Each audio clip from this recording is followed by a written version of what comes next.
So if you work in people and culture, learning and development, or HR, then one of the things you're probably always thinking about is team dynamics, right? How can you foster a positive and collaborative atmosphere where everyone feels valued and respected? This is so important for teams, especially today, don't you think?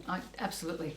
And having that shared idea, the collaboration of the we, not me, and we know someone's got our back, we're all going to make each other look good. It's a really important atmosphere to walk into and feel you have a place where you belong and your opinions validated.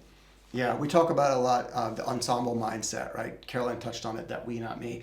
It's this sense that through a series of exercises and tools and techniques that we run in every workshop, we help you create for yourselves and each other this ensemble mindset, which basically is this sense that you're all going to support each other, make each other look good, have each other's backs.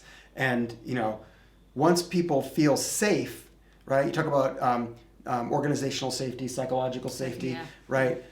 These are all things that we help create through the work we do, and the positive effect of that is that everyone contributes more, right? In a way that feels more valuable, more authentic, and more spontaneous. And this has a tremendous impact not only on their emotional well-being, but on your business bottom line.